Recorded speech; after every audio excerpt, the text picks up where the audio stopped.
시작. 은사는 여러 가지나 성령은 같고 지림은 여러 가지나 주님 같으며 또 역사는 여러 가지나 모든 것을 모든 사람 가운데 역사하시는 하나님은 같으니 각 사람에게 성령의 나타남을 주심은 유익하게 하려 하심이다. 어떤 이는 성령으로 말미암아 지혜의 말씀을, 어떤 이는 같은 성령을 따라 지식의 말씀을, 다른 이는 같은 성령으로 믿음을, 어떤 이는 성령으로 병 고치는 은사를, 어떤 이는 능력 행함을, 어떤 이는 예언함을, 어떤 이는 영들 분별함을, 다른 이는 각종 방언 말함을, 어떤 이는 방언 통역함을 주시나니 이 모든 것은 같은 한 성령이 행하사 그 뜻대로 각 사람에게 나누어 주시느니라. 우선 계시록 주목하는 장면인데요. 14장 1절과 19절을 보고 있습니다. 14장 1절 같이 봤습니다. 시작. 사랑을 따라 구하라. 신령한 것을 사모하되 특별히 예언을 하려고 하라. 19절입니다. 그러나 교회에서 내가 남을 가르치기 위하여 깨달은 마음으로 5마디 말이라는 것이 1만 마디 마음으로 말하는 것보다 나오니라. 13장 1절부터 7절까지 시작. 내가 사람의 마음과 천사의 말을 할지라도 사람이 없으면 소리나는 고리와 울리는 꽹과리가 되고 내가 영원한 영이 있어 모든 믿음과 모든 지식을 알고 또 산 넘길 만한 모든 믿음이 있을지라도 사랑이 없으면 아무것도 아니요. 내가 내게 있는 모든 것으로 구제하고 내 몸을 불사르게 되어 줄지라도 사랑이 없으면 내게 아무 유익이 없느니라. 사랑은 오래 참고 사랑은 온유하며 튀기는 자가 되지 아니하고 사랑은 자랑하지 아니하고 교만하지 아니하고 외행치 아니하며 자기의 이익을 굳지 아니하며 성내지 아니하며 악한 것을 생각지 아니하며 보리를 기뻐하지 아니하며 진리와 함께 기뻐하고 모든 것을 참며 모든 것을 믿으며 모든 것을 바라며 모든 것을 견디느니라. 아멘. 인사하십니다. 우리 예수님 받읍시다. 성령님의 세 가지 은사 이렇게 표현했습니다. 제가 이제 원래 성령론이 사실은 이 신학적으로나 성령론이 굉장히 복잡합니다. 제가 말씀드렸을 때 성령론은 간단하다.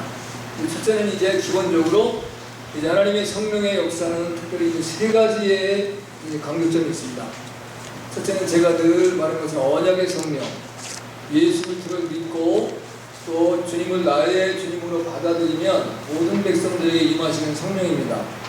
그 성령은 내가 하나님의 자녀임을 깨우쳐주고 내가 하나님의 백성됨을 나타내주는 것입니다. 그래서 그 성령은 이제 우리가 이제 늘 가까이 하지 아니하면 또 우리에게서 멀리 떠나갈 수도 있어요. 그래서 예수를 믿다가 하락하고 또 세상으로 미끄러지는 사람들이 있는 겁니다. 성령이 우리 안에 거하지 아니하시면 우리가 하나님을 믿는 믿음이 이제 이게 사실 같지 않아, 내가 써온 것 같아, 뭐 이런 쪽으로 이제 이끌려갈 수 있는 가능성이 높습니다. 그래서 그 성령을 늘 우리가 구해야 돼요. 어떻게 충만하도록. 할렐루야. 이제 그 다음에 두 번째는 제가 사역의 성령이라 했습니다. 오늘 하시는 이 은사의 성령이에요. 이 은사의 성령은 무엇을 역할을 하냐면 우리가 하나님의 일꾼으로 하나님의 동역자로 쓰임받을 수 있는 은혜를 주시는 거예요. 그래서 저나 여러분이 뭐 이제 교회에 봉사하고 충성하고 전도하고 이제 하나님의 영광을 나타내는 데 쓰임받게 하기 위한 그 능력을 하나님의 성령께서 우리에게 주셔요. 그래서 그 사역의 성령, 은사의 성령이 하나님의 거룩한 백성들이 꼭 필요합니다. 만약에 이것이 없으면 누구도 하나님의 일을 감당할 수가 없어요. 우리의 이제 그 일들은 다 먼저 내가 먼저 가요. 그렇죠? 그럼 하나님의 성령의 이 은사가 넘쳐나게 되어지면 하나님이 먼저가 되는 거예요. 그래서 그 은사들이 우리에게 필요해서 또 박수 또 꾸벅꾸벅하지 마. 그 은사들이 넘쳐나서 우리가 하나님의 그 은사를 가지고 하나님의 나라에 상급을 쌓아나가는 거예요. 여러분이 무엇으로 상급을 쌓겠습니까? 이 땅에서 내 힘으로 상급이 되어지질 않아요. 하나님의 성령의 그 은사와 능력이 넘쳐나면 그걸 통해서 나 하나님을 충성하고 봉사하고 헌신해서 이제 하나님의 능력을 쌓아나가고 또 우리가 이제 구원의 완성, 이제 열매를 맺어지는 거예요. 내 구원에 대한 확증을 갖게 되는 거예요. 성령의 그 은사의 성령이 충만하면, 야, 내가 하나님의 구원받은 거룩한 백성이다. 이걸 스스로가 깨닫고 내 신앙이 점점 자라갈 수 있어요. 할렐루야. 그 다음에 마지막에 되는 건 제가 보혜사 진리의 성령이었어요. 보혜사 진리의 성령. 이거는 이제 내 개인적으로 내가 얻으려서 얻어지진 않아요. 하나님이 내가 이제 언약의 성령과 사역의 성령이 충만해서 내가 하나님의 그리스도의 장성한 분량까지 자라가게 됐을 때 하나님께서 내게 선물로 허락해 줘요. 그래서 내가 보혜사 진리의 성령은 달라고 요청하고 부르짖어가지고 주어지는 게 아니에요. 하나님이 이제 우리에게 선물로 허락해 주시는데, 그 보혜사 진리의 성령을 받으면 그게 바로 이긴 자가 됩니다. 내가 정욕을 이기게 되고 나의 일곱 가지 죄악성을 다 이길 수 있는 힘이 있어요. 나는 못 이기는데 내 안에 그 보혜사 진리의 성령이 오셔서 내가 그 죄를 지려고 해도 죄를 짓는 마음을 안 줘요. 내 앞에 정욕적인 문제가 막 넘쳐나더라도 그것에 대한 관심이 없어서, 그 다음에 내가 너를 미워하거나 내가 교만하거나 내가 거짓말하거나 이게 내가 되질 않아. 내가 거짓말을 하려고 노력해도 내가 거짓말이 안 나와. 할렐루야. 그래서 그 보혜사 진리의 성령은 준비가 되어지고 하나님의 기준에 합당하게 올라선 사람들에게 하나님께 주시는 거예요. 그러니까 이제 이긴 자는 내가 이긴 자가 된다라고 내가 노력하고 애써가지고 되지 않습니다. 내게 주신 하나님의 성령의 은사를 따라서, 은사의 성령을 따라서 열심히 충성하고 헌신하다 보면 나도 모르게 내가 예수 그리스도의 모습까지 되어집니다. 여러분이 큰 바위 얼굴 기억하시죠? 큰 바위 얼굴은 자기가 되려고 된 게 아니에요. 큰 바위 얼굴을 보면서 과연 큰 바위 얼굴이 언제 이 마을에 나타날까? 큰 바위 얼굴이 나타나기만 한다고 한다면 이 마을에 놀라운 은혜와 축복이 주어지게 될 텐데, 그 큰 바위 얼굴을 사모하는 마음만 있었지 자기가 뭐 할 수 있는 거 아니야. 내가 어떻게 큰 바위 얼굴 되겠어요? 근데 어느 날 나중에 보니까 자기가 큰 바위 얼굴이 돼 있어요. 한마디 예수님만 바라보고 천국을 사모하고 예수님이 기뻐하는 일이 무엇일까? 예수님의 영광을 위해서는 어떻게 살아야 될까라고 하는 것을 내가 열심을 내고 살아가다 보면 나도 모르게 예수님의 분량에 장성한 분량까지 자라있는 거예요. 할렐루야. 그게 이긴 자가 되어지는 거예요. 내가 노력해서 내가 어떤 이긴 자는 이렇게 한다는데, 내가 예를 들어서 이제 정욕을 이기려는 4가지 애정 중에 내가 이건 이겼는데 두 번째 거 어떻게 이길까? 그렇게 싸워가지고 이길 수가 없습니다. 그럼 안 이겨져요. 이런 내가 화내지 않고 살아야겠다. 성질이 좀 급하신 분인데 내가 성질을 좀 이제 너그러운 마음을 가지고 살아가야 되겠다라고 내가 노력을 하면 열심히 해서 일주일 할 수 있어요. 또 어떤 사람은 한 달을 지킬 수도 있어요. 어떤 사람은 6개월을 지킬 수도 있어요. 근데 1년을 못 넘는. 제가 제 주변에 이제 40일 금식 기도하신 분들을 몇 분을 알아요. 근데 이제 친구 하나가 딱 그러더라고요. 목사님 해지 마으더라고요. 나는 해라도 못해. 그랬더니 왜 그러냐? 1년 같아. 1년 동안은 사람이 미운 게 없대요. 1년 동안. 사실 금식 기도했더니 1년은 미운 것도 없고 욕심도 없고, 1년이 지나니까 똑같이 돌아오면 타버리더라고요. 또 누구 보면 나한테 뭐라는 사람이 있고, 또 내가 뭘 보면 욕심 생기고. 그 사람마다 차이는 있겠죠. 그 1년을 견뎠다고 잘 견딘 거지. 그렇지 않습니까? 이거 안 되는 거예요. 우리의 노력은 안 돼요. 그래서 오늘은 이제 은사로 주시는 성령에 대해서 오늘 성경적으로 이제 세상적으로 여러 가지 복잡한 말들을 많이 합니다. 머리가 터져요. 그러면 나는 은사를 못 받은 건가? 은사를 받으면 뭐가 나타나야 될까? 이런 고민거리가 생기잖아요. 그러시죠? 그런데 성경은 간단하게 이야기합니다. 3가지입니다.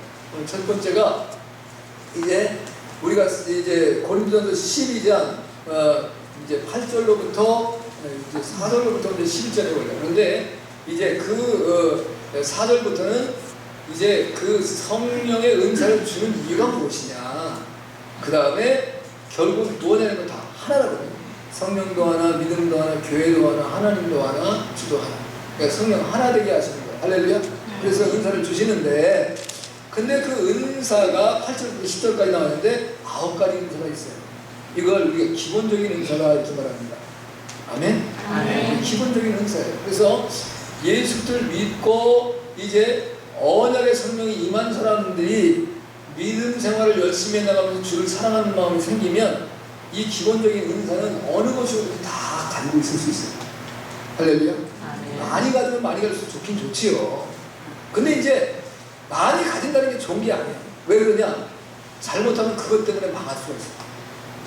내가 내 용량이 되지를 않는데 문제는 요즘에 제가 이제 자동차, 남자들은 자동차에 대한 관심이 많잖아요. 그럼 이제 신문이나 뭐나 자동차에 대한 문제가 나오면 딱 봐요.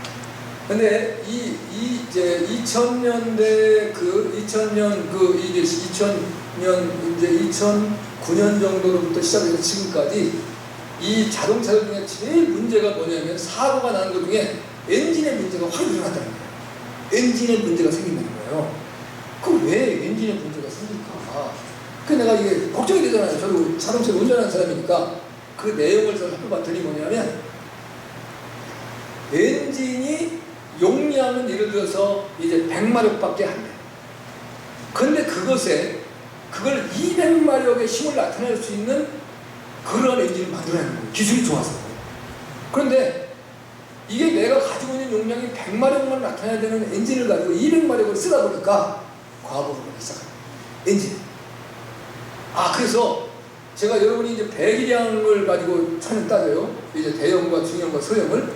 배기량이 높으면 대형이 돼요. 대형이 되면 첫째는 기름이 많이 들어요. 두 번째는 자동차세가 비싸요. 여하튼 간에 좋은 필요가 별로 없어요. 그 다음에 요즘에 여러분들이 뭐 마트, 대형 마트나 어떤 주차장 이제 공간적인 공식적인 주차장에 가보면 이 차내기가 굉장히 불편해요. 그래서 뭐가 생겨요? 문콕이 생겨요. 문콕이 뭔지 알아요? 예. 문을 열다가 남이 옆에 차를 콕 찍어버려요. 그러면 이게 참 괴로운 거예요. 예를 들면 그 카메라에서 그 현재, 근데 이게 자동차의 감지 카메라는 아까 옆에는 잡히지도 않아요. 앞에하고 뒤에만 잡히는 거예요. 요즘에 이제 옆에 잡히는 거 만들어도 몰라요. 이게 싸움의 시비거리가 돼요. 아니, 난 그런 적 없다. 왜? 현장에 진짜 그 걸리잖아요. 그러니까 차들이 될 자리가 이제 예전에는 차가 지금까지 대형차고 크지 않아서 옛날에는 주차장에 그 그려놓은 데는 다 했어요. 근데 거기가 이전에 대형차가 나오기 전에의 주차장 크기와 지금의 크기가 똑같은 거예요. 그러니까 예를 들어서 건축을 하시면 여러분이 만약 건축업자라고 한다면 내가 아파트를 줬어요. 그럼 아파트에다가 적어도 우리 아파트에 100세대가 들어오는데 그럼 주차장이 몇 개가 돼야 돼요? 100개는 있어야 돼요. 근데 옛날 식당은 100개 충분히 들어가. 근데 요즘에 이제 늘어난 큰 대형차를 사용해서 주차장의 그 공간을 넓혀놓으면 한 이제 80대밖에 못 들어가. 그럼 여러분 어떻게 하실래요? 여러분이 업자예요. 그러면 지금은 사람들이 대형차를 많이 타니까 주차장의 폭을 좀 넓혀주자. 내가 넓은 안양의 마음을 가지고 그 다음에 내가 땅을 좀 더 많이 구입해서 외부에다 차를 댈 수 있게 해가지고 사람들이 문제가 없게 해주자. 이렇게 너그러운 마음을 하시겠어요? 그럴 사람은 내가 한 사람. 기독교에 이렇게 안 했나? 그러다 보니까 여러분이 경험하실 거예요. 이게 무슨 영예국 롯데마트 또는 뭐 이제 홈플러스 차 대기가 쉬워요. 정말 어려워요. 이 양쪽에 차를 대놨는데 거기다 대면 내릴 수가 없어. 그러다 보니까 천상 내가 운전대에서 내려야 되니까 조수대 쪽으로 밀어서 차를 대. 그럼 옆에 사람은 어떻게 해야 되는 거야? 차는 이미 대놨어. 그 사람 모아서 그 사람은 차 타라는 문이 열려 안 열려? 안 열리겠으면 애를 안 모르겠다. 찍히건 말건 나는 열고 들어가서 갈른다. 이래 돼버리는 거예요. 이게 지금 우리의 문제점이야. 그러니까 이제 배기량이 높아야지만 그 차가 예를 들어서 200마력을 낼 수 있는 거예요. 근데 배기량은 이제 200마력의 차를 이걸 200마력까지 날라고 한다라고 하면서 배기량이 예를 들어서 이제 3.0이 되는데 2.2로 만들었다 이거예요. 그 차는 1년 2년 타면 엔진에 문제가 생겨요. 그러니까 용량이 부족하면 문제가 생겨요. 그런데 제일 자동차에서 돈이 많이 들어가는 그 이제 수리비는 어디예요? 엔진이에요. 골치 아파지는 거예요, 이게 지금. 그러니까 사람들은 딱 기름 두께 들어가고 차값 사고 그 다음에 성능이 좋은 차를 사기를 원해요. 그런 거는 있어요.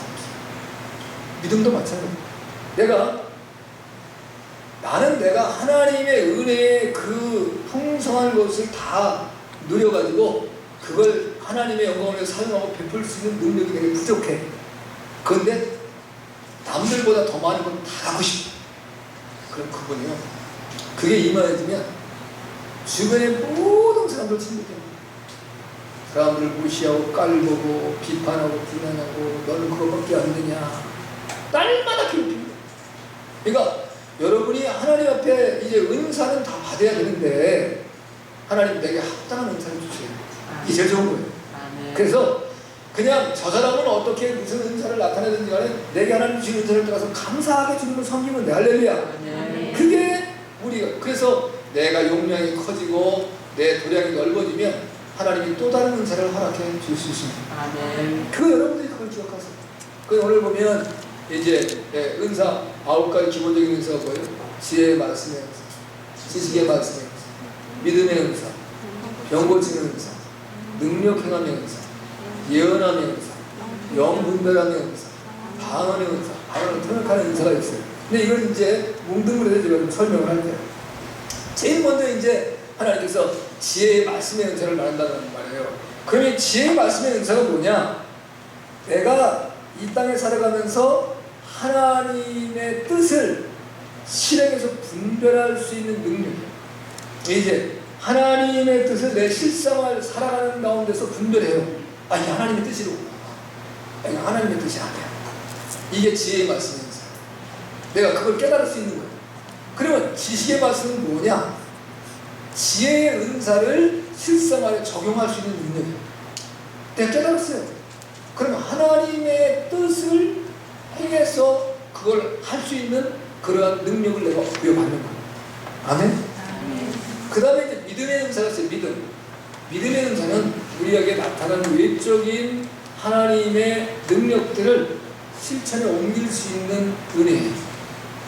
외적인 것, 내적인 것이 아니에요. 그 다음에 병 고치는 은사는 그야말로 이제 우리가 흔히 신유라고 말하잖아요. 치유하는 은사예요. 그 다음에 이제 영 분별의 은사가 있습니다. 그 다음에 예언의 은사가 있죠. 예언의 은사. 그 예언의 은사는 그 삶의 예지예요. 내가 삶의 모든 것들을 깨우치고 터득하고 바르게 살아가요. 그래서 내 삶도 보이고 다른 사람도 삶도 보여요. 아, 저 사람 저거 잘못 살아가고 있구나. 하나님 말씀에 비추어서 내가 지금 잘못 살아가고 있네. 이거 깨닫는.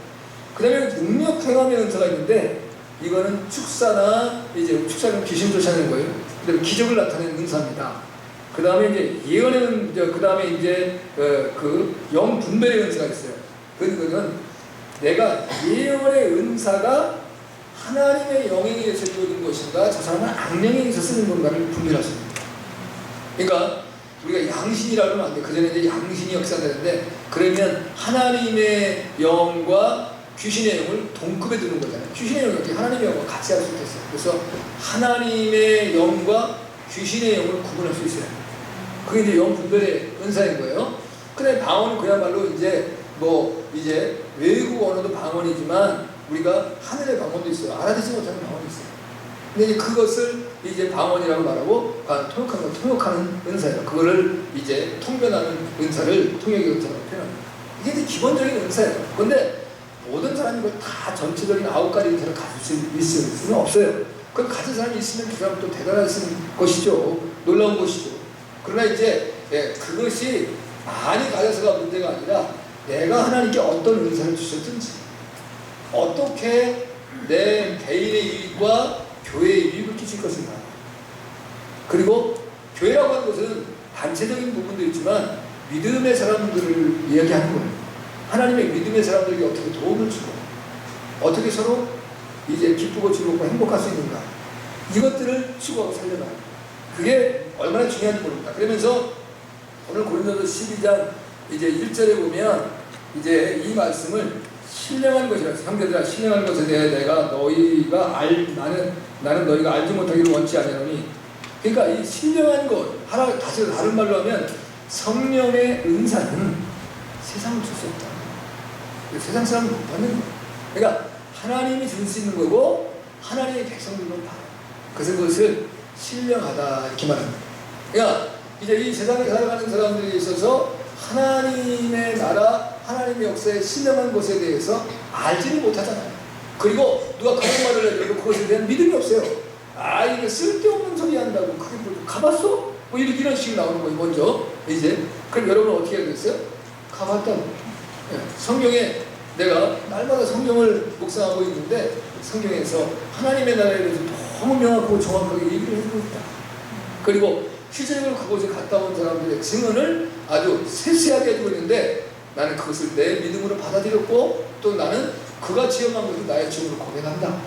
이렇게 담대하게 얘기할 수 있어야 돼요. 가보긴 뭘 가봐, 죽어야지. 이러니까 안 되는 거예요. 여러분, 내가 내 하나님의 말씀이 하나님이고 그에 대한 확신이 있으면 내가 담대하게 있어야 돼요.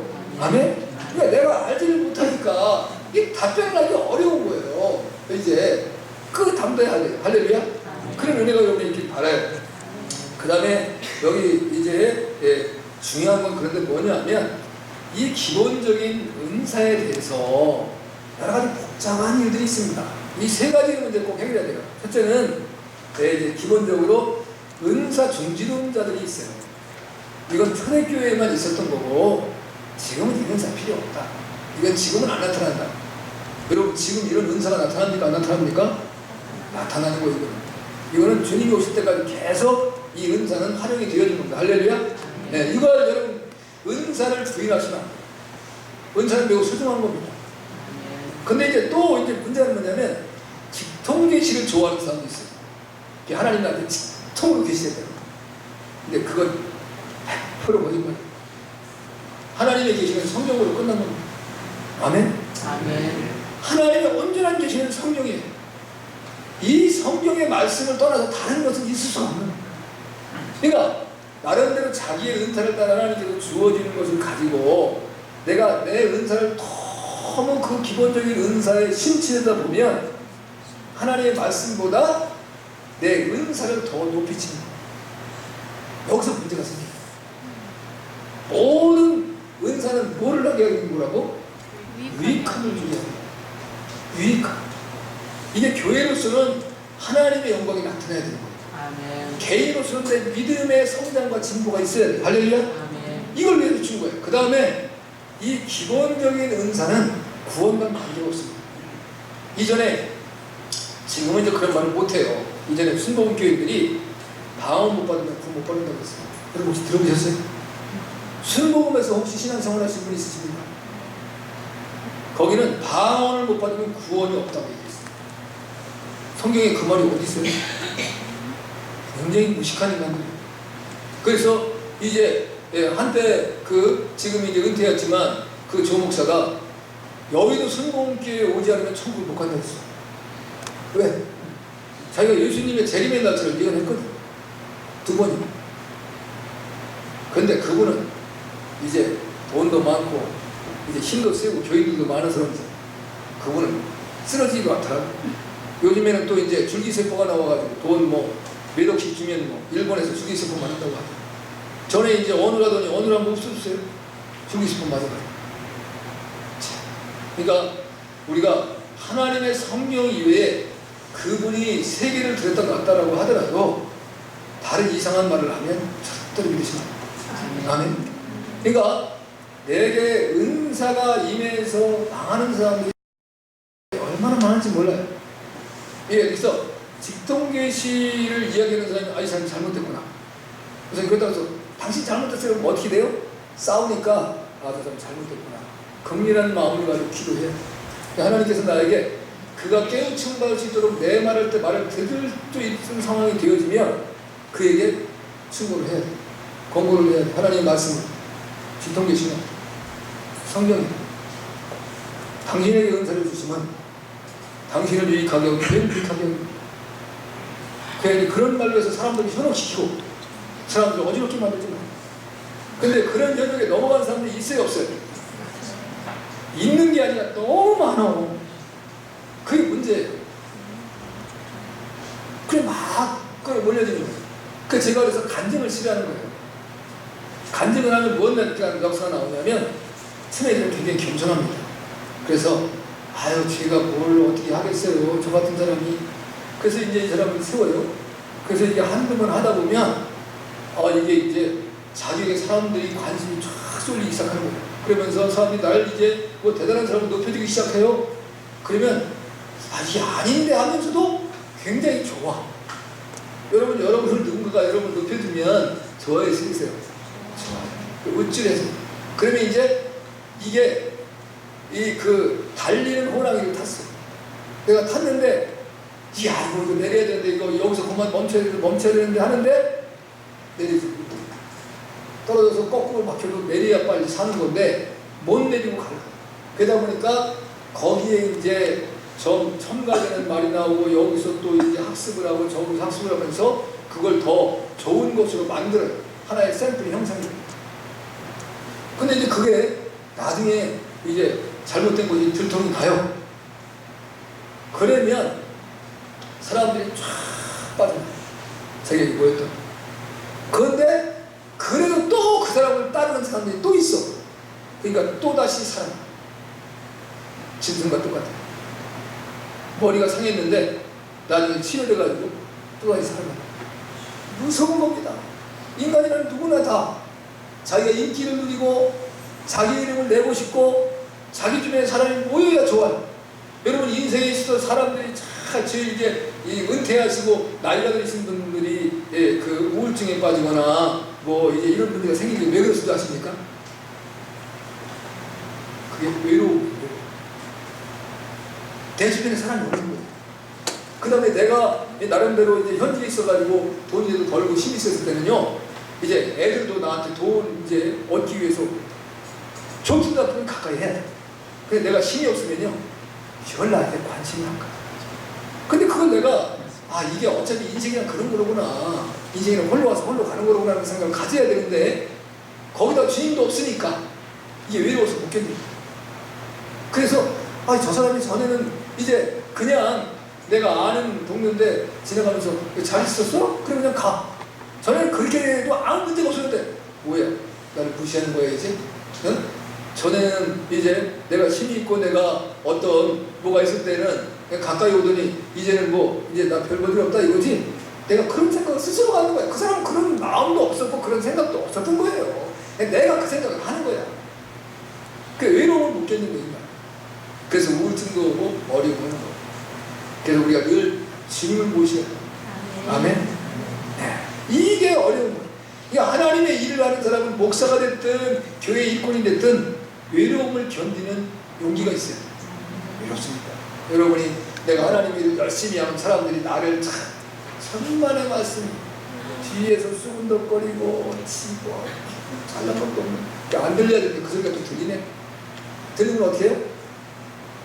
막 그냥 쫓아가고 막 박박 긁어놓고 싶잖아요.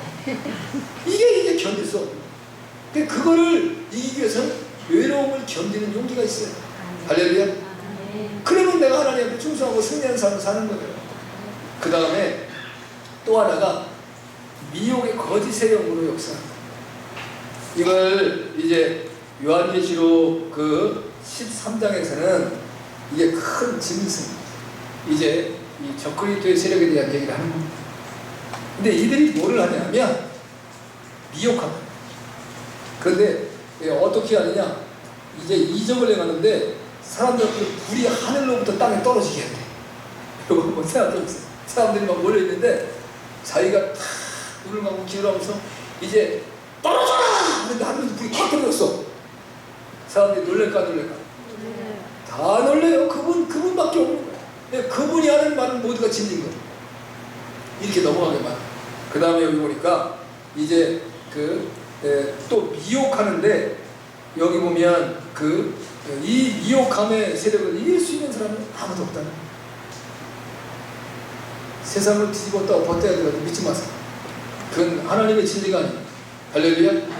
그러니까 이제 거짓 선지자들은 마태복음 24장에 나오는 모습을 보면 이제 이 거짓 선지자들이 끊임없이 드러나와서 사람들을 미혹하고 이끌고 야 뒤에 가서 니들 일어서 뭐 뒤에 서 있는데 앉아있어 또 앉아줄게 일어나서 들었더니 말씀을 뒤에 가서 있어. 이게 굉장히 중요하다는 거예요. 이걸 정신을 차리지 아니하면 반드시 미혹되는 겁니다. 거짓 선지자가 얼마나 무서운지 모릅니다. 거짓 선지자는 진행형이에요. 한 시대만 있는 것이 아니라 계속 있습니다. 계속. 그때마다. 그러니까 여러분이 거짓 선지자들의 미혹에 넘어가는 사람들이 한둘이 아닙니다. 이게 목사가 거짓 선지자가 되면 성도 다 죽이는 겁니다. 교회에 예를 들어서 인기 있는 사람, 뭘로 인기 있든지 인기 있어, 이 사람이. 그 사람이 거짓 선지자가 되면 또 많은 성도를 다 죽이게 만드는 겁니다. 이 거짓 선지자를 하여튼 조심하셔야 돼요. 이거는 마지막까지 역사하는 겁니다. 그럼 정신 차리셔야 돼요. 할렐루야. 그러니까 그렇다고 해서 은사를 무시하지 마세요. 너무 소중한 거예요. 이 은사는 그냥 기본적인 은사는 우리에게 다 주어지는 것인데 그 은사를 가지고 바르게 활용할 수 있는 믿음을 가져야 된다. 이게 하나님이 우리에게 은사를 왜 주세요? 하나님을 용화롭게 하라고 주신 거잖아요. 아멘. 그렇죠? 근데 그거를 나를 드러내는 욕심으로 사용하고 싶은 욕망들이 우리에게 많이 생겨난다. 실제로 내가 그런 마음 없어요. 자꾸 남을 옆에서 충동질을 해. 네, 그러면 제가 한번 얘기했잖아요. 지금 은퇴하셨는데 그 이제 은퇴하셨으니까 교회 유성 감리교회 대전에서 제일 먼저 생긴 감리교회니까 역사가 있는 겁니다. 그 교회 장로님이 재산이 300억이에요. 지금은 더 많아졌겠지. 근데 이제 그 당시에 300억의 재산인데 그 부동산으로 많이 있어요. 근데 이제 그 교회가 이제 교회들이 자꾸 교회를 짓자는 거예요. 이제 도시 중앙에 있는데 수사도 부족하고 그러니까 이게 외부에 나가서 교회를 크게 짓시다. 그냥 젊은 사람들이 저 목사님 저희가 헌금할게요 뭐 했는데 그 목사님이 야, 교회를 짓냐? 그냥 신앙생활하고 차라리 헌금 많이 하면 선교하자. 근데 하루 젊은이들이 다른 데 우리보다 이제 늦게 생긴 교회를 크게 짓고 그러는데 우리가 대전에서 제일 먼저 생긴 교회인데 우리 왜 이러냐고. 그럼 니네들이 한번 해라. 지들이 이제 조각도까지 다 짜갖고 이제 설계 조까지. 내가 설계를 보여주더라고 나한테. 나 형님 동생을 지냈으니까. 그래서 당신이 이제 어떻게 할 수 없어. 좋다. 그러면 이제 여하튼 한번 해보자. 그래서 주일 낮, 주일 저녁, 수요일, 금요일, 새벽 예배 6개월 동안은 성경에 나와 있는 건축에 대한 문제를 가지고 설교를 계속했대. 아니 그 성도들이 이제 동질감을 가져야 되니까. 그래서 그러면 헌금을 합시다고 했는데 그때 현금이 24억이 나왔어요. 그 실제로 나온 돈이 24억. 그 다음에 작정해서 얼마가 나왔는데 이번이 그걸 받는 거예요. 왜 받는 거예요? 다른 일이 이해는 거지. 서류도 얘기할까 6개월 동안 그렇게 되니까 장로님 얼마 하실 거예요? 그 다음에 이제 권사님 얼마 하실 거예요? 이제 얘기를 하잖아. 그러니까 이제 감리교회 남자 권사가 있어요. 그러니까 장로님이 그 양반이 이제 수석 장로니까 장로님 30억 하세요. 뭐 이제 300억 재산이 있으니까. 그래 막 해요. 근데 이제 젊은 집사들 어떤 사람들 3억, 뭐 4억도 한 사람도 있는데 장로님은 현찰을 1원도 안 냈어. 그리고 이제 작정을 했는데 3천만 원을 쓴 거야. 그러니까 재정부에서 이상하니까 목사님한테 목사님 이거 뭐 잘못 쓴 거 아니에요? 이게 된 거예요. 그래서 목사님이 그 장로님 불렀어요. 장로님 이게 어떻게 쓴 겁니까? 그랬더니 맞다라는 거예요. 그럼 이거 어떻게 내려니까 3년 동안 하나님께 기도해서 신의 은혜를 받아서 이제 자기한테 병 고치러 온 사람 기도해서 낸 돈 가지고 헌금을 한다고 그러는 거예요. 그 목사님 숨겨놔가지고 하는 거예요. 돈 24억 다 돌려주고 교회 안 됐어. 그게 뭐예요 그게? 그러면 그 교회 장로 수석 장로로 모든 사람이 장로님이면 그 양반이 300억 재산이 있는데 그 정도에 최소한 그래도 11조는 할 거 아니냐. 하나님의 교회를 짓는다고 하는데 그래야 하나님의 교회를 짓는 거지. 네? 젊은 집사 또 3억 5억씩 현찰로 하는데 그걸 3천만 원 하는데 그건 더군다나 자기 돈 아까워가지고 내가 하나님 앞에 기도를 하고 은사를 받아서 병 고치는 온 사람이 나한테 헌금을 가지면 그거 가지고 하나님께 드린다고 했니? 세상에. 나한테 그 얘기를 하면서 웃으시더라고. 잘했어 그랬어요. 안 지키고 잘했다. 그러니까 그걸 은사는 그렇게 쓰는 게 아니에요. 아멘? 그러니까 우리가 일반적으로 하나님의 은사를 사모하고 사랑하는데 하나님의 은사를 은사되게 사용 안 하려고 한다니까요. 어? 자기만 드러내려고 하고. 하나님의 은사가 임하면 하나님의 것을 내 것이라고 생각하지 마세요. 내 것을 하나님의 것으로 생각하는 거예요. 할렐루야? 그 마음이 넘쳐나야 돼요. 하나님이 내게 주신 내가 너무도 감사하다. 그런데 이게 거꾸로 되어지면 그게 하나님 앞에 받은 게 아니라 이게 마귀가 주는 거예요. 그걸 여러분들이 구분을 못하는 거예요. 그러니까 늘 제가 뭐라고 합니까? 열매가 나쁘면 그건 얼마나 은사가 아니에요. 내가 좋아야 돼. 예. 그 다음에 덕을 끼쳐야 돼. 자기의 유익을 추구하는 것이 아니라 다른 사람들이 잘 되고 나 때문에 주변의 사람들이 행복해야 돼. 아멘? 그런데 주변 사람은 다 망하고 주의를 만들고 자기만 잘 되네. 그 하나님이 그렇게 하시겠어요? 하나님 그렇게 안 하셨어요. 아브라함은 복의 근원이라고 말씀하셨습니다. 아브라함과 관계를 맺는 모든 사람들이 잘 되는 축복이 있어야 되는 거예요. 네. 그래서 여러분들이 하나님의 은사를 소중하지만 그 은사를 바르게 사용할 수 있기를 바랍니다. 은사가 소중한데 중요한 것은 사용하는 것이 더 중요하다는 거예요. 두 번째는 이제 1만 마디 방언보다 나은 은사가 있다 그랬습니다. 오늘 고린도서 14장 19절이에요. 거기 보면 그러나 교회에서 내가 남을 가르치기 위하여 깨달은 마음으로 5마디 말을 하는 것이 1만 마디 방언으로 말하는 것보다 나으니라. 할렐루야. 자, 이제 당시에 고린도 교회의 가장 이제 문제가 뭐냐면 방언이에요. 방언. 이제 사람이 알아듣지도 못하는 얘기를 하는데 방언은 뭐를 위해서 줬다? 자기의 덕을 세우기 위해서 줬다. 자기의 덕. 개인의 덕이에요.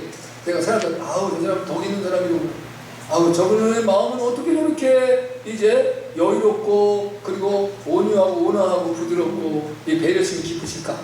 이런 모습을 보여주는 거예요. 아멘? 그런데 이걸 가지고 자랑하는 거예요. 예. 그럼 어떻게 해요?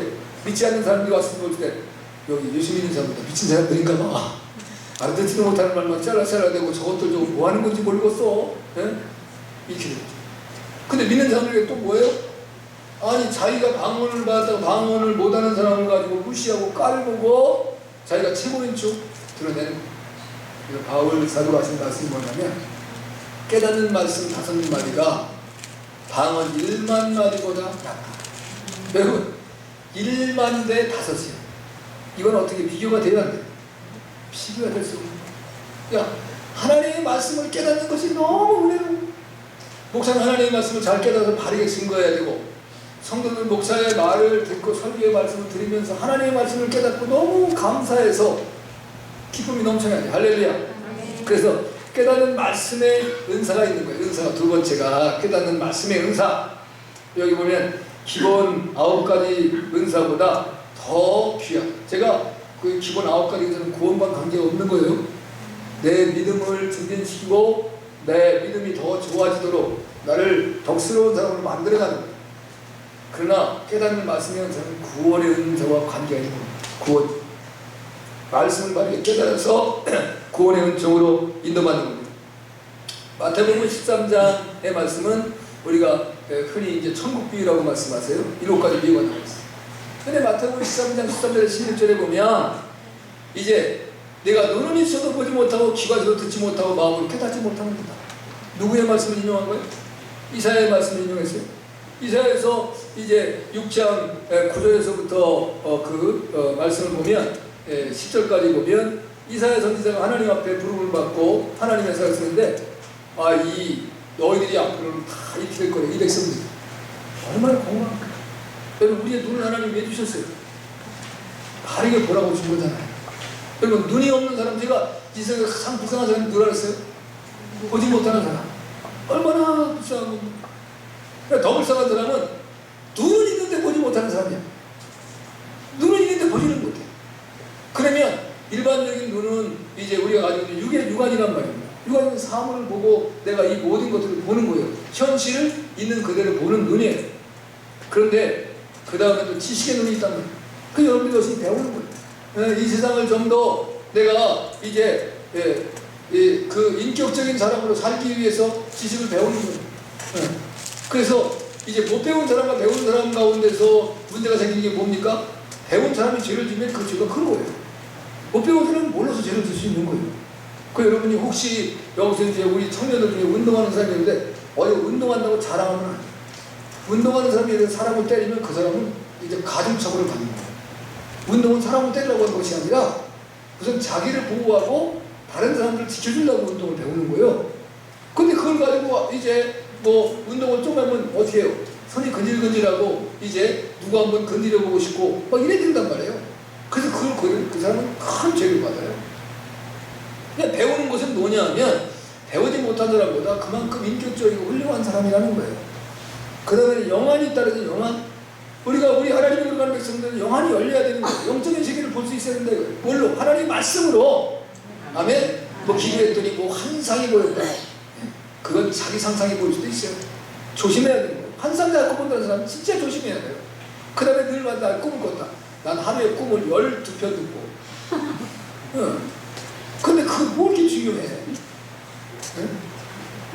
그러니까 이 꿈이라는 것이 인간은 다 꾸게 돼 있어요.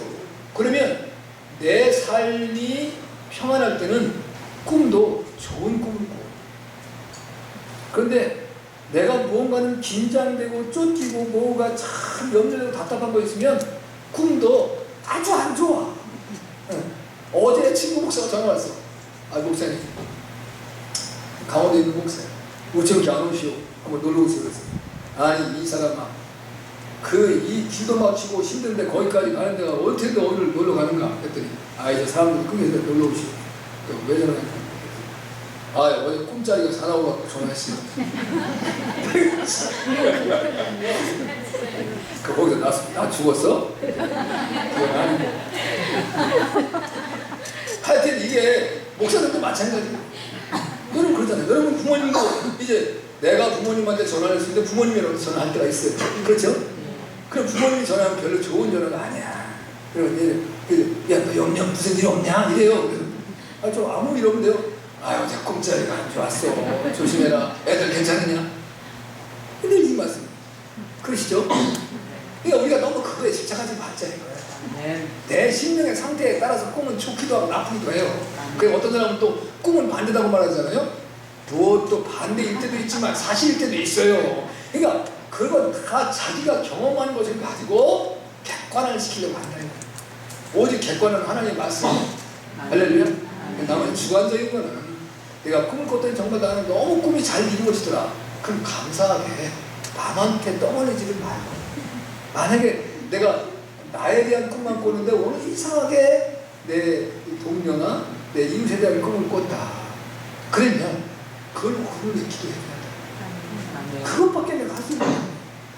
공연히 그 사람한테 얘기를 했는데, 예를 들어서 잘 되면 좋거니와 아니면 어떻게 해서 내가 그 사람한테 얼마나 우습게 여기겠어요.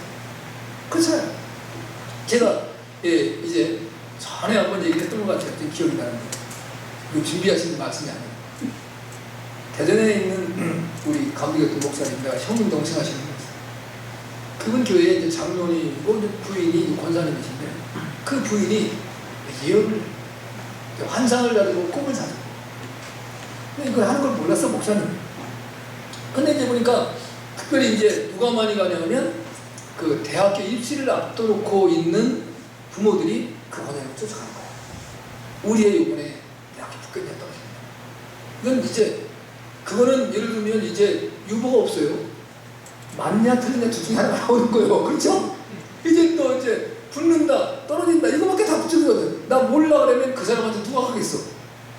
예언하는 건데 그럼 붙는다 떨어진다로 나와야 되잖아요. 그래야 그래.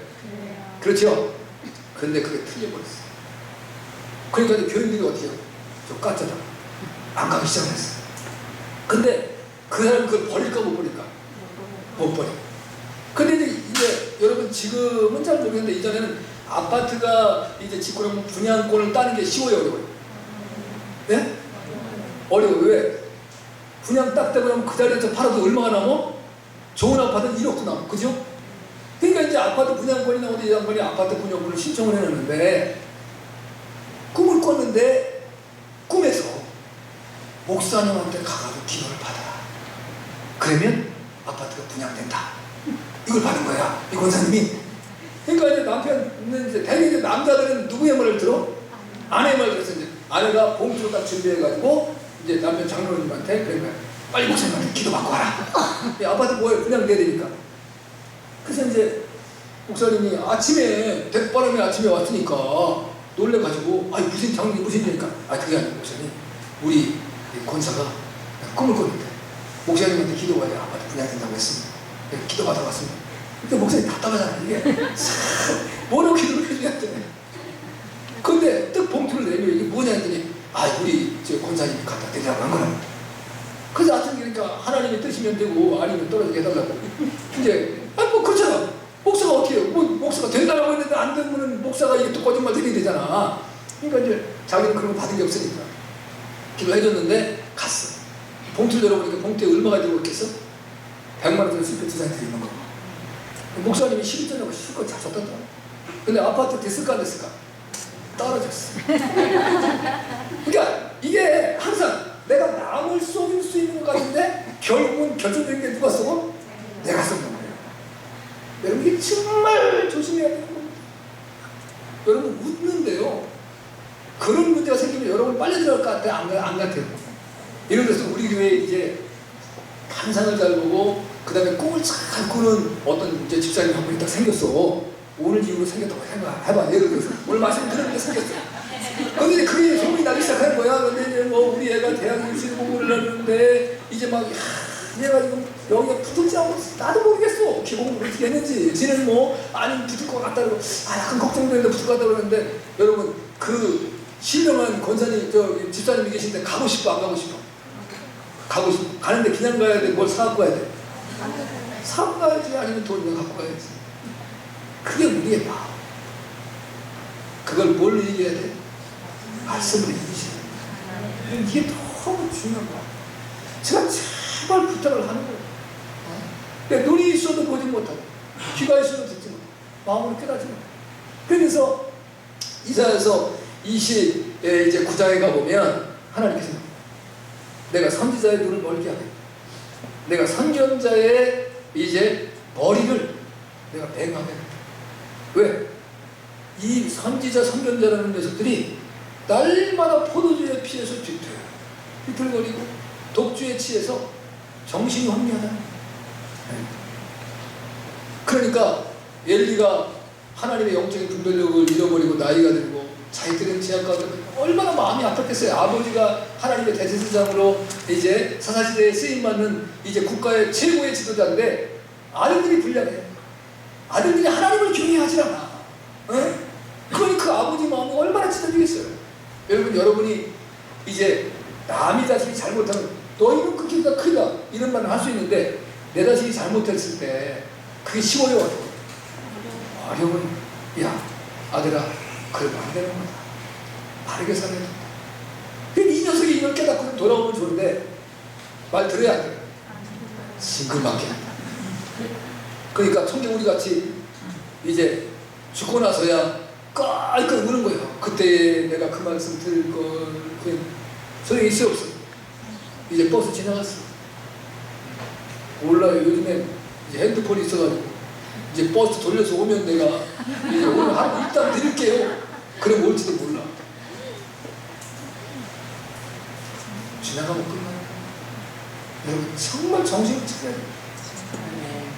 그러니까 이제 한나가 너무 마음이 찢어지게 아파가지고 대낮부터 나가고 통곡을 하며 하나님께 기도하는데 열리대 가서 아니 젊은 여자가 아침부터 무슨 대낮부터 술이 취해서 이러냐 불편일이 없어요. 작은 마음에 근심과 걱정과 염려가 쌓여 있습니다.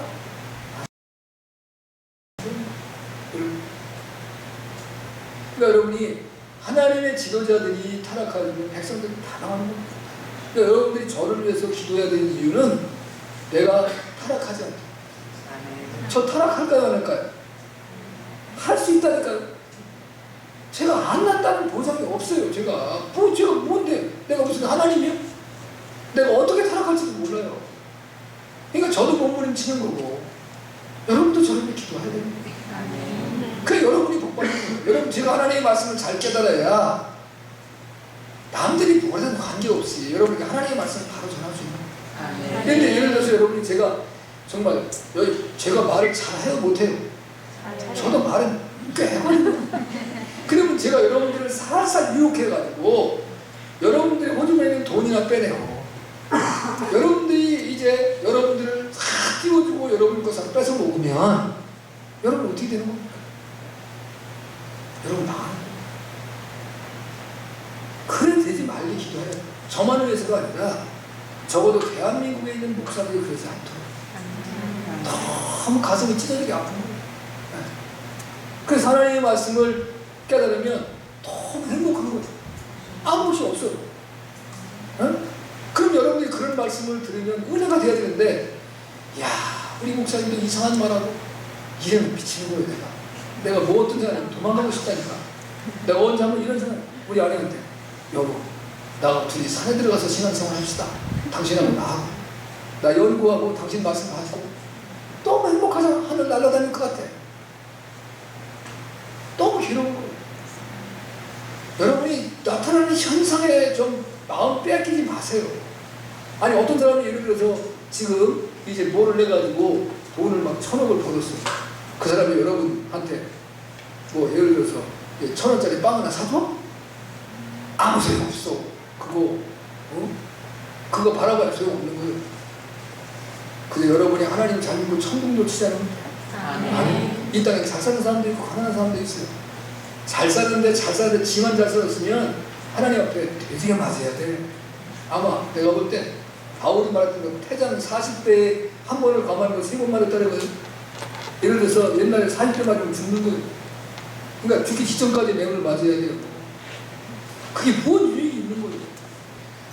그래서 내 분량을 따라서 하나님 내게 주신 것 가지고 감사하고 살면 돼. 할렐루야. 하나님의 은혜 안에서. 여러분, 엠마오로 내려가는 제자들의 얘기가 누가복음 1사장에 등장합니다. 예수님에 대해서 알고 예수님 너무 사랑하고 따랐어요. 예수님 돌아가셨어요. 낙심이 됐어요. 왜? 하나님의 말씀을, 예수님의 말씀을 그대로 안 믿는 거예요. 예수님이 그 당시에 기적을 나타내요. 병든 자를 고치고 귀신을 쫓아내고 죽은 자를 살리고 얼마나 놀라운 역사입니다. 그래서 그런 일이 어디서 나타나요? 그러니까 이게 모든 게 다 가는 거예요. 병도 고치지, 어떤 병들이 다 고쳐. 그 다음에 귀신도 쫓아내요. 그 다음에 죽은 사람까지 살려. 그러니 예수님을 안 따라다니겠어요? 따라다니겠어요? 웬만하면 다 따라다녀요. 예수님을 시기해서 자기의 자리를 빼앗길 사람들 이외에는 다 따라다니는 거예요. 아마 그때 따라다녔던 거예요. 그러니까 예수님이 중요한 하나님의 말씀을 이제 의지해야 되는데 그 예수님의 능력만을 봤다. 근데 예수님의 말씀 믿지 않다가 예수님이 돌아가시고 나니까 낙심을 흩어졌어요. 제자들은 다 흩어졌어요. 이제 그리고 이 엠마오라는 두 제자도 그렇게 낙심돼가지고 이제 터덜터덜 이제 자기 삶을 살아서 가는 길. 그때 예수님이 우연히 그 옆에 오셔서 왔는데 내가 근심과 걱정이 많으니까 예수님으로 보이질 않아. 그 예수님이 말씀을 하시는 거예요. 그때 성경의 말씀을 풀어주세요. 그래 예수님이 떠나가셨어. 그러고 나니까 야, 그 말씀을 가르쳐줄 때 이제 우리의 마음이 뜨거워지지 않았냐. 그래서 그 예수님인 줄 알고 다시 예루살렘으로 돌아가는 거예요. 아, 하나님의 말씀은 진리로. 이 말씀은 변하지 않는 말씀. 말씀이 너무 소중하고 여러분 제발 성경 좀 열심히 읽으시고 그리고 여러분이 다 깨닫지 못하는 거 이제 목사의 설교를 통해서 여러분에게 깨달은 거 은혜가 넘쳐나시기를 바랍니다. 마지막으로는 가장 좋은 길인 더 큰 은사예요. 오늘 본문은 안 읽었습니다만 고린도 전서 12장 30절에 보면 더 큰 은사를 사모하라 이렇게 더 큰 은사를 사모하라. 그러면서 이제 고린도서 12장이 끝나고 13장으로 이어져요. 13장에서 이제 13절까지만 돼 있는데 1절에서 7절까지를 제가 읽었습니다. 근데 이제 오늘 1절에서 7절 중에서 중요한 것은 이제 4절에서부터 7절까지의 말씀이에요. 거기에 보면 예수님께서 이제 우리에게 주신 말씀 중에 사랑은 특별히 15가지를 해요. 15가지가 있어야 되는데 거기에 보면 하지 말아야 되는 게 8가지고 해야 되는 게 7가지. 그러면 이제 8가지. 우리가 율법도 뭐라 그랬어요? 율법이 이제 613가지인데 하지 말아야 되는 게 365가지고 해야 되는 게 248가지. 그래서 이제 항상 보면 하지 말아야 되는 게 더 많아요. 근데 해야 되는 것은 하여튼 7가지, 하지 말아야 되는 건 8가지. 그 성경에 나타나 보면 첫째는 이제 하지 말아야 되는 것을 보면 투기하지 말고, 그 다음에 자랑하지 말고, 교만하지 말고, 무례행치 말고, 자기의 유익을 구하지 말고, 성내지 말고, 악한 것을 생각지 말고, 그 다음에 불의를 기뻐하지 말라. 이렇게 말해요. 근데 우리가 해야 되는 것은 이제 사랑은 오래 참으래요. 온유하래요. 그 다음에 이제 진리와 함께 기뻐하고 모든 것을 참고 모든 것을 믿고 모든 것을 바라고 모든 것을 견디래요. 다른 말로 하면 이 사랑이라고 하는 이 은사의 가장 중요한 것들은 뭐냐면 구원의 완성을 이루는 사람들의 모습이에요. 자, 이제 그 기본적인 은사는 내 믿음을 키워나가는 역할을 해요. 그리고 이제 일만나리 말씀, 그러니까 말씀의 깨달음의 은사는 나를 구원의 은총을 이루게 만들어요. 그건 말씀 깨닫지 못하면 구원 없습니다. 그래서 로마서 10장에서 말씀하시는 뭐라고요? 이제 믿음을 들으면 그렇게 말씀으로 말미암았느냐. 말씀이 없으면 구원이 없습니다. 말씀을 통해서 구원 받는 거예요. 그 다음에 이제 구원의 완성은 뭐냐면 사랑의 사랑. 이 15가지를 8가지를 하지 않고 7가지를 할 수 있는 사람은 죽은 사람만은 할 수가 없어요. 살아있는 사람이 할 수가 없는 거예요. 그걸 다른 말로 하면 이긴 자가 되는 가능. 그러면 정과 욕이 싸웠었어. 내 안에 정욕을 다 이겨. 그 다음에 죄악성 7가지를 다 이겼어. 그럼 그 사람은 사랑 같은 거야. 내가 볼 때 우리가 일반적으로 볼 때 저게 사랑이야? 감정도 없는 사람 같아. 그러니까 그 사람은요 남의 일에 절대로 간섭 안 합니다. 어떤 사람이 예를 들어서 이긴 자가 있으면 이제 와서 목사님 다 좋은데요. 우리 교회 집사님 하자면 그 사람 문제예요. 그 사람 좀 어떻게 제대로 좀 해결해 주세요. 그러면 그냥 놔두세요. 절대로 말해요. 그리고 말씀은 주지만 본인이 깨닫게 합니다. 그리고 누구에 대해서 옳다 나쁘다 비판을 안 해요. 그게 사람이에요. 사람의 감정이 있으면 좋은 거 보면 좋다, 안 좋은 거 보면 싫다 이렇게 얘기하잖아요. 그게 없어요. 네. 누가 볼 때 사람도 아니에요. 다른 말로 예수님 같아요. 그러니까 우리가 사랑의 은사를 가지려면 예수님을 닮아야 돼요. 예수님이 우리 안에서 내면에서 늘 예수님이 나를 부르는 거예요. 그리고 예수님이 드러나는 거예요.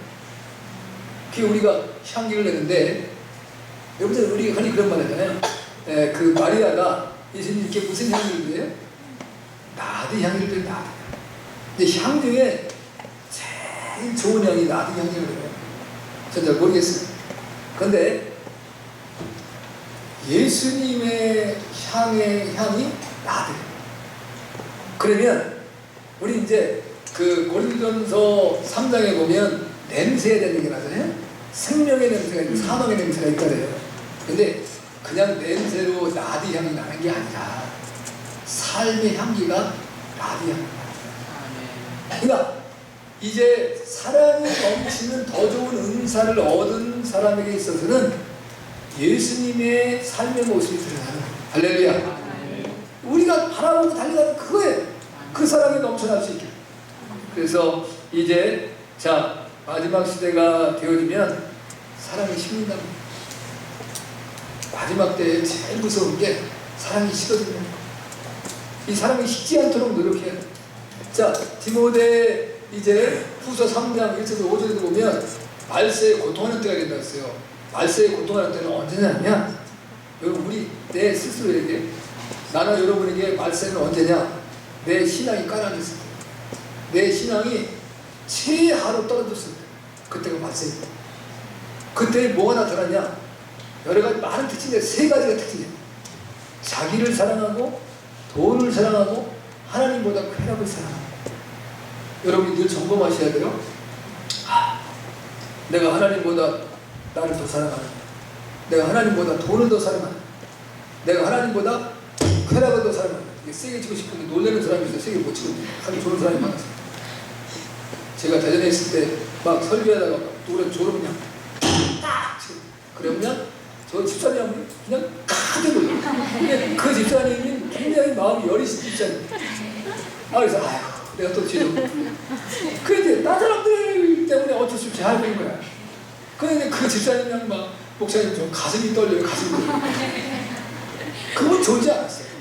다른 사람이 졸어서 그랬어요. 그래서 내가 많았으면 좋겠는데. 그렇지. 내가 하루 이제 24시간 중에 잠도 몇 시간 푹 자고 또 내가 뭐 일하고 아니면 뭐 놀고 그랬는데 하나님 앞에 예배하는 시간 드리는데 그렇게 졸었어. 이 하나님 앞에 예배. 근데 내가 예배를 어떻게 드려야 되는지 예배에 대해서 한번 설교를 또 해야 되겠어요. 너무 마음이 아파요. 왜냐하면 이게 정말 살고 죽는 거거든요. 예배가. 생명 여러분 좋으시면 안 돼요. 그 예배 시간에 밖에 나갔다 오시면 안 돼요. 왜 가만히 있다가 예배 시간에 오줌 들어가? 나 이해가 안 돼. 그냥 집에서 말리세요. 내가 목사들 보냈더니 이제 애들은 냄새가 들어가면 어른 냄새가 심해서 안 된대.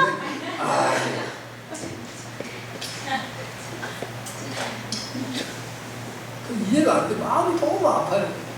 지금 하나님 앞에 예배 드리는 거잖아요. 저한테 예배 드리는 게 아니잖아요. 사람한테 드리는 거면 상관없지. 어떻게 하든. 나 하나님 앞에 드리는 거야. 또 우리가 옛날에 제사 드리고 이제 또 우상을 섬기는 사람들도 그 사람들이 철저히.